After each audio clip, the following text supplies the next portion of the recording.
Falando agora da Yara Mwambera. Da Yara Mwambera. Mwambera é uma forma que nós temos angolanos de gozar, né? Como pessoas que são empreendedoras, que têm negócios, que vão buscar produtos para revender e tudo mais. Tu já saíste de Angola com aquela cena de tentar não depender e ter sempre o seu próprio negócio, o seu próprio business. E quando chegaste aqui, quando é que tu decidiste assim, epá, atenção, eu já decidi viver em Portugal e eu preciso de mudar aqui a minha história e vou começar a empreender. Quando é que te deu esse clique e por que te deu esse clique? Foi na dor ou foi mesmo por decisão?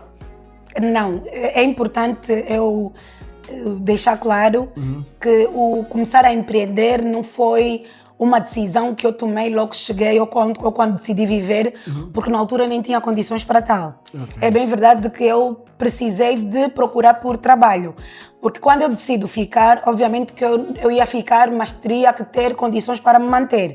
E eu não tinha ninguém para me sustentar ou custear as minhas despesas, porque foi uma decisão minha ficar cá, obviamente que eu ia ter que ter recursos para me manter. E então... Mas, desculpa se interromper. Sim, sim. Mas e o pai das crianças fica onde aí no meio dessa história?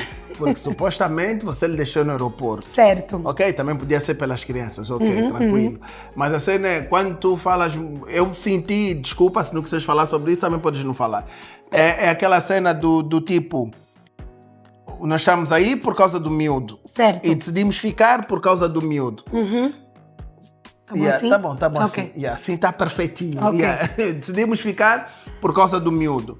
Então, a partir do momento que tu vais ficar, o pai lá não... É assim, na verdade, houve um pouco de choque até entre nós nessa altura, porque quando eu vim, é uma coisa, né? Ele ajudou-me a criar condições para vir para fazer consultas e voltar. Até o momento, até aquela altura que a gente tinha acordado que eu vinha, estávamos preparados para eu vir e voltar. Nesse caso, fazer consultas e voltar. Já quando eu, depois de estar aqui, decido ficar, nós tivemos uma conversa. E ele foi honesto em dizer que depois já foi numa fase em que as coisas também já não estavam tão fáceis em Angola. Ele foi sincero em dizer que não teria condições para me manter aqui. Okay? Depois eu e os miúdos e ter que pagar tudo, ter que converter os kwanzas em euros, seria na altura, aliás, e seria complicado porque eram muitos custos envolvidos. Então houve essa conversa. Portanto, quando eu decidi viver cá, houve uma conversa entre nós onde ele me dissesse, olha, eu estou em condições de chegar até aqui, daqui para ali não. Então, com um pouco de teimosia, eu decidi ficar. Ou teimosia ou visão, porque às vezes com a teimosia vem a visão, porque se calhar tu já tinhas olhado para coisas, já tinhas experimentado algo novo, querias outras realidades para os teus filhos, e só arriscaste mesmo em ter que ficar. E eu percebi que tu disseste que tiveste que trabalhar. Onde é que tu já trabalhaste em Portugal? Qual é a tua história no mercado de trabalho em Portugal? Porque tem-se dito que quase todo mundo aqui chega e tem que começar naqueles empregos que a maior parte dos angolanos, quer dizer, a maior parte dos angolanos não, que a maior parte das pessoas que são daquele escalão, daquele tipo média alta, né, têm dificuldade para começar. É assim, quando eu decidi ficar, é o que eu disse, precisava de trabalhar para então me manter cá. É incrível que eu procurei trabalho, procurei empregos, mas não consegui. Então eu não cheguei a trabalhar para ninguém.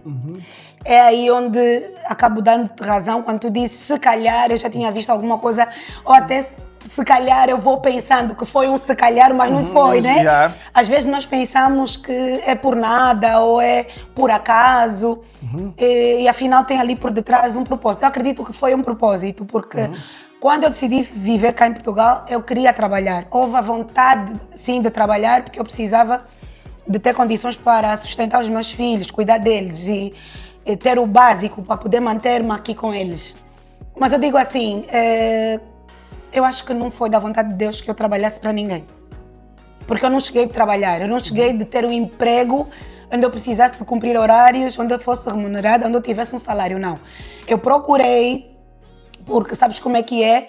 É o que nós falamos muitas vezes, as pessoas já vêm de Angola com uma ideia de como é que é Portugal, já tem um amigo, um primo que já te explica, olha, tu estás aqui em Portugal, para começar vais trabalhar nisso e naquilo. Eu até quis mas na altura não apareceram trabalhos para mim, então tive que me reinventar porque eu precisava assim de fazer alguma coisa para poder ter sustento, né? Ter alguma fonte de rendimento. E foi aí onde saiu a ideia da Volola. Não, a ideia da Volola tem 3 anos. A Volola, ai, minha pulseira está sempre a abrir, não sei porquê. A Volola tem só 3 anos, vai fazer 3 anos agora em setembro. Okay. Mas eu já venho a empreender há quase 7 anos. Okay. Portanto, eu cheguei a Portugal, não consegui trabalhar no início, tive que me reinventar fazendo trabalhos mesmo em casa, fiz negócios a partir de casa e depois de quase 2 anos é que eu fui para a rua, é que eu decidi então arranjar um ponto. Quais são os negócios que fizeste em casa? Eu sabe o que é que eu estou a falar sobre isso e estou a perguntar-te? Certo. Porque há muita gente que vem para Portugal e só vem com aquela ideia de que todo mundo tem que estar dentro da mesma caixa, que tem que ser da mesma forma, tem que fazer da mesma forma, quando não, existem outras possibilidades, outras oportunidades para quem realmente quer e quer pagar o preço. Exato. Pois, é aí onde está. Eu sou uma mulher muito arriscada. Eu gosto de arriscar. Sou um bocado teimosa também. Quando me dizem assim, aqui é difícil, é mesmo ali eu não gosto de ir. Então, o que aconteceu na altura? Fui olhando para a realidade, que era Portugal, vi a situação que eu me encontrava e tive que aceitar que aquela era a minha condição no momento. Na altura, eu não tinha muito o que fazer. Estava com filhos, se eu fosse trabalhar para a rua, com quem ia deixar ficar? Não podia, na altura eles eram muito pequeninos, estava com um filho de 1 ano, outro de 6 anos, outro de 7 anos. Portanto, eu ia trabalhar onde? Aliás, inicialmente não estudavam. Quando começaram a estudar, o mais novo não tinha creche. Eu vim a conseguir a creche quase 1 ano depois. E depois o meu filho foi operado, precisava de todos os cuidados. Não tinha como eu ir trabalhar e deixá-lo, aliás, numa creche nem a recebê-lo naquelas condições. Portanto, fui obrigada a ficar mesmo em casa. Quando eu percebi que eu estava ali, a primeira coisa que eu fiz foi aceitar a minha realidade, que é o que acontece, muita gente tem dificuldade de aceitar. Eu vim numa condição apertada, onde eu estava com crianças, onde eu não trabalhava, então tive que me reinventar, ok? Se calhar a vontade de ficar não foi só vontade, era mesmo propósito, era a vontade de Deus que eu ficasse. E então foi o que eu fiz, reinventei-me. Quando eu comecei, quando eu percebi que tinha que ficar, que aquela era a minha realidade, sem dinheiro, ia ter que pagar contas, ok? Porque eu arranjei depois, quando cheguei inicialmente fiquei em casa de parentes, mas depois houve a necessidade de eu arranjar um apartamento, porque eu digo assim, mamãe quer sempre ter o seu canto, numa casa não pode ter 2 mães, depois com crianças, então valia a necessidade de eu então alugar um apartamento. Ok? Obviamente que alugando uma casa ia precisar de começar a pagar renda, pagar as despesas de casa. Então foi onde então eu tive que arranjar formas de ter algum rendimento que desse para custear as minhas despesas. Quais foram essas formas, mãe? Fizeste o quê? Pois, ok.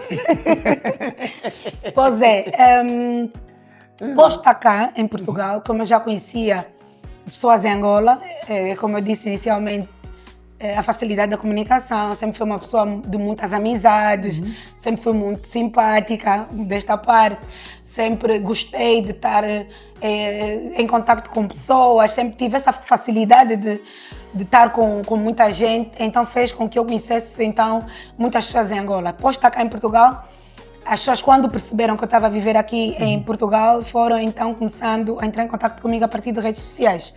Porque eu fui postando que estava em Portugal, fui postando alguns trechos da minha vida atual, e então as pessoas foram entrando em contato comigo. Oi, agora estás em Portugal, estás na Tuga, como é que é então estar aí? Mas foste para ficar, foste para viver?